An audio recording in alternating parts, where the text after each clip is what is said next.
Hi friends, வணக்கம். என் பேர் Abhi. Welcome to Indian recipes Tamil. நம்ம இன்னைக்கு இந்த லாக்டவுன் சமயத்தில் ரொம்பவே அவசியமான ஒரு கிரேவி ரெசிபி எப்படி பண்ணுறதுன்னு பார்க்க போகிறோம்.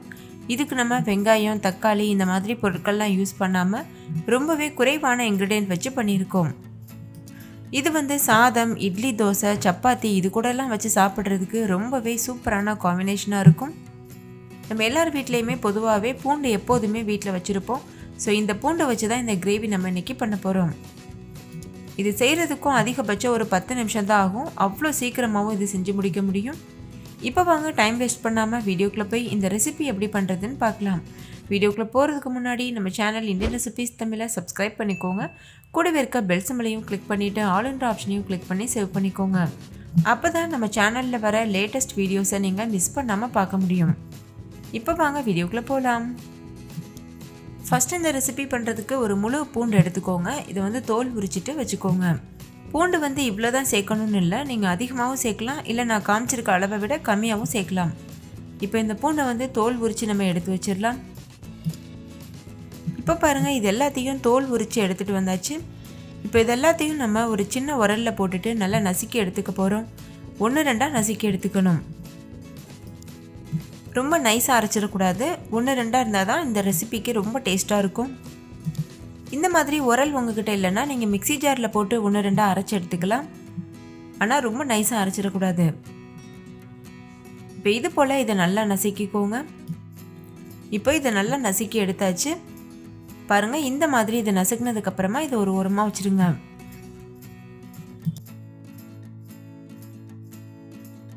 இப்போ ஒரு மிக்சி ஜார் எடுத்துக்கோங்க. அதில் 4 டேபிள் ஸ்பூன் அளவுக்கு தயிர் சேர்த்துக்கோங்க. கெட்டியான தயிர் சேர்த்துக்கோங்க. 4 ஸ்பூன் தயிருக்கு பதிலாக நீங்கள் ஒரு சின்ன சைஸ் தக்காளி கூட சேர்த்துக்கலாம். உங்கள்கிட்ட தக்காளி இருந்ததுன்னா சேர்த்துக்கோங்க. அப்படி இல்லைன்னா நீங்கள் இந்த தயிர் மட்டுமே போதும். நான் இன்றைக்கி சிம்பிளாக செய்கிறனால தயிர் மட்டும் சேர்த்து பண்ணியிருக்கேன். இது கூடவே 3 டீஸ்பூன் அளவுக்கு மிளகாத்தூள் சேர்த்துக்கோங்க. மிளகாத்தூள் உங்கள் காரத்துக்கு தகுந்த மாதிரி அட்ஜஸ்ட் பண்ணி சேர்த்துக்கோங்க. கூடவே 1/4 டீஸ்பூன் அளவு மஞ்சள் தூள், 1 டீஸ்பூன் தனியாத்தூள், 1/2 டீஸ்பூன் கரம் மசாலா. இதெல்லாம் சேர்த்ததுக்கப்புறமா தேவையான அளவு உப்பு சேர்த்துக்கோங்க. நான் ஒரு 1/2 டீஸ்பூன் அளவு உப்பு சேர்த்துருக்கேன். இப்போ கொஞ்சம் போல் தண்ணி சேர்த்துட்டு இதை நல்லா நைஸாக அரைச்சிக்கோங்க. நல்ல ஒரு பேஸ்ட் பதத்துக்கு அரைச்சிக்கணும். பாருங்கள், இது நல்லா அரைச்சிட்டு வந்தாச்சு. இந்த அளவு கன்சிஸ்டன்சியில் இருக்குது. இது ஒரு உரமாக இருக்கட்டும். அடுத்து ஒரு கடாய் சூடுபடுத்திக்கோங்க. அதில் 3 டேபிள் ஸ்பூன் அளவு நல்லெண்ணெய் சேர்த்துக்கோங்க. இந்த ரெசிபிக்கு நல்லெண்ணெய் ரொம்ப டேஸ்ட்டாக இருக்கும். எண்ணெய் சூடானதும் 1 டீஸ்பூன் கடுகு சேர்த்துக்கோங்க. 1/4 டீஸ்பூன் உளுத்தம்பருப்பு, 1/4 டீஸ்பூன் கடலைப்பருப்பு, 1/2 டீஸ்பூன் அளவு சீரகம் சேர்த்துட்டு இது எல்லாத்தையும் நல்லா பொரிய விடுங்க. இதெல்லாம் நல்லா பொரிஞ்சு வர டைமில் ஒரு கொத்து கருவேப்பிலை சேர்த்துட்டு இதையும் நல்லா பொரிய விடுங்க. கருவேப்பிலையும் நல்லா பொரிஞ்சிருச்சு. இந்த ஸ்டேஜில் நம்ம ஏற்கனவே 1-2 நசுக்கி வச்சுருக்கோம்ல பூண்டு, அதை சேர்த்துருங்க. சேர்த்துட்டு லோ ஃப்ளேம்லேயே வச்சுட்டு பூண்டோட ராஸ்மெல் போகிறது வரைக்கும் இதை நல்லா வறுத்துக்கோங்க. இது ஒரு 3 நிமிஷத்துலேயே நல்லா வறுப்பட்டுரும். இந்த ஸ்டேஜில் நீங்கள் வெங்காயம் சேர்க்க விருப்பப்பட்டீங்கன்னா வெங்காயம் சேர்க்கலாம். ஒரு வெங்காயத்தை பொடியாக நறுக்கிட்டு சேர்க்கலாம். நம்ம இன்றைக்கி சிம்பிளாக செய்கிறதுனால சேர்க்கலை. இப்போ பாருங்கள், பூண்டு ஓரளவு நல்லா வதங்கிருச்சு. இது இன்னும் நல்லா முழுமையாக வதங்கணும். இப்போ நல்லா தெரியுது, கலர் நல்லாவே சேஞ்ச் ஆகிருக்கு. பூண்டு நல்லாவே வதங்கியிருக்கு. இந்த டைமில் நம்ம ஏற்கனவே அரைச்சி வச்சுருக்க விழுதை சேர்த்துடணும். சேர்த்துட்டு கூடவே தண்ணியும் சேர்த்துக்கோங்க. தேவையான அளவு தண்ணி சேர்த்துக்கோங்க. நான் மிக்சி ஜாரை அலசிட்டு அந்த தண்ணி சேர்த்துருக்கேன். இப்போ இது எல்லாத்தையும் சேர்த்து நல்லா ஒரு தடவை கலந்துட்டு மூடி போட்டு மூடிட்டு லோ ஃப்ளேமில் வச்சு ஒரு 5-10 நிமிஷத்துக்கு வேக வச்சுக்கோங்க. இப்போ ஒரு 7-8 நிமிஷம் ஆயிருக்கும்.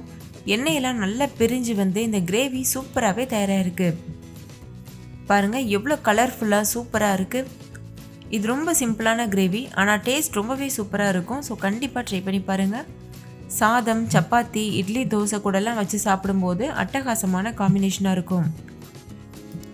ஃப்ரெண்ட்ஸ், கண்டிப்பாக நீங்கள் இந்த ரெசிபியை ட்ரை பண்ணி பாருங்கள். ட்ரை பண்ணிவிட்டு உங்கள் எக்ஸ்பீரியன்ஸ் எப்படி இருந்ததுன்னு கமெண்ட்லேயும் கூட ஷேர் பண்ண மறந்துடாதீங்க. இந்த வீடியோ எல்லாருக்கும் ரொம்ப பிடிச்சிருக்குன்னு நம்புகிறேன். பிடிச்சிருந்தால் லைக் பண்ணுங்கள். உங்கள் ஃப்ரெண்ட்ஸ் கூட நிறைய ஷேர் பண்ணுங்கள். ஸோ உங்களை பார்த்து பயன்பெறட்டும். இந்த லாக்டவுன் சமயத்தில் இந்த ரெசிபி எல்லாருக்கும் ரொம்ப யூஸ்ஃபுல்லாக இருந்திருக்கும்னு நம்புகிறேன். இன்னொரு சூப்பரான ரெசிபியோடு நான் உங்களை சந்திக்கிறேன். அதுக்கு முன்னாடி உங்கள் எல்லாருக்கிட்டையும் ஒரு அன்பான ரெக்வஸ்ட் இருக்குது. நம்ம சேனல் இந்தியன் ரெசிபீஸ் தமிழை சப்ஸ்கிரைப் செய்யாத நண்பர்கள் சப்ஸ்கிரைப் செய்துக்கோங்க. கூடவே இருக்க பெல் சிம்பலையும் கிளிக் பண்ணிக்கோங்க. தேங்க்யூ. பாய்.